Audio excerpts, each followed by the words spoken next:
It was back in 2015 when SpaceX landed its first rocket successfully, after several attempts that ended up in fiery explosions every time.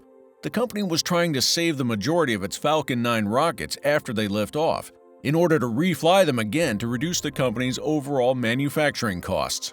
The rocket was carrying 11 satellites destined for low Earth orbit, and it's very important to note that Falcon Heavy is not a small rocket like BlueOrgin New Shepard or SpaceX Grasshopper, and it carried important cargo in this mission before its successful landing on a landing pad at Cape Canaveral Air Force Station in Florida. SpaceX has aimed from the beginning to have a sea-based rocket landing since 2013. After many failures, they collected the data to make their first successful sea landing on a moving pad in the ocean in 2016. The drone ship called Of Course I Still Love You, a floating barge. Like its sister ship, Just Read the Instructions, it's named after a starship in the late Ian M. Banks sci-fi novels. Sea-based rocket landings are considered to be more difficult than ground-based landings. It's a smaller target area, and the drone ship itself is constantly moving because of the motion of the sea. So it would be reasonable to question why all future launches aren't attempted on stable ground. Why SpaceX would choose a drone ship landing over a more stable landing pad. And what's the mysterious robot roaming about on one of SpaceX's drone ships? If you are new here, it will be greatly appreciated if you liked and subscribed to our channel. It's free and you will receive a lot of value. From the beginning, Elon Musk wanted the first stage of SpaceX launch vehicles to be recoverable. To do that, he has to figure a way to land the rockets successfully after each mission. After achieving the main goal of creating reusable rockets, the company wanted to achieve the drone ship landing in order to reduce the fuel usage in each mission, especially in orbital launches. The rocket has to set the payload in the right trajectory with sufficient velocity to stay in orbit. After that, the rocket needs to do additional lateral maneuvers to get back to the launch pad, which consumes a lot of fuel, in addition to the deceleration maneuvers needed for the soft landing. This is what ship landing was made for. It's needed for high-velocity missions.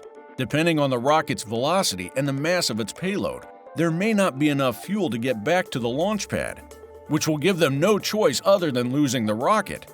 So bringing a drone ship away from land and out closer to the trajectory of the rocket can reduce the fuel required for a landing, which may be the only option available for rocket recovery in certain missions. On Twitter, Elon Musk said that the primary reason has to do with the speed that's required to send the payload into the orbit. And the main reason is really how fast that rocket needs to go in order to complete its mission. At this point, SpaceX could claim to be both a rocket company and also a maritime shipping company. The first drone ship, Just Read the Instructions, launched in 2014, and unfortunately only had 2 failed landing attempts before it was retired from service. Its successor, as well as Of Course I Still Love You, picked up the slack on the East Coast, Port Canaveral, and West Coast, Port of Long Beach respectively. Lately, Elon Musk announced the new drone ship, A Shortfall of Gravitas. The new drone ship will join the other ASDS's, Just Read the Instructions version 2, and Of Course I Still Love You, as well as a retired platform that was also named Just Read the Instructions. With 39 successes and 6 failures for Of Course I Still Love You, and 17 successes and only 1 failure for the Just Read the Instructions version 2. In fact, the last 14 attempts at remote landing on an ASDS were successful, including 3 in June 2021. A Shortfall of Gravitas has yet to build up such a track record, but the underlying engineering should be the same. And despite the ship's differing and somewhat whimsical names, they all have another underlying connection as well. Now you know the 3 different types of drone ships SpaceX has. Let's take a look at how it works exactly.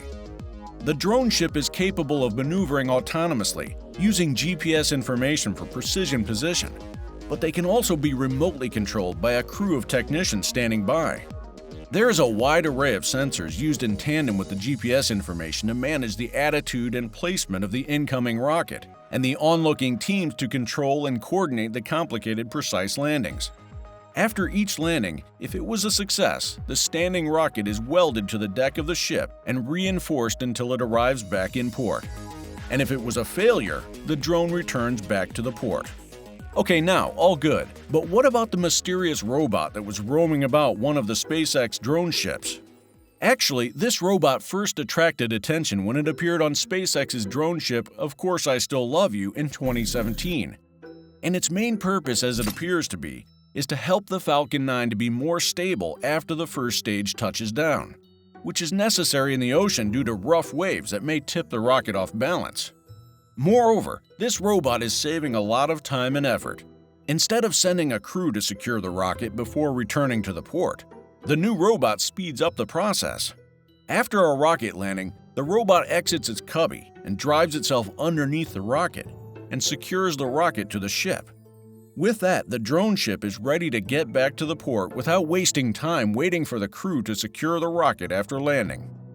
In the end, SpaceX is leading the space industry with its several rockets and technologies, and it proved to have the latest technology in each stage from launching the rocket to get it back and reuse it again.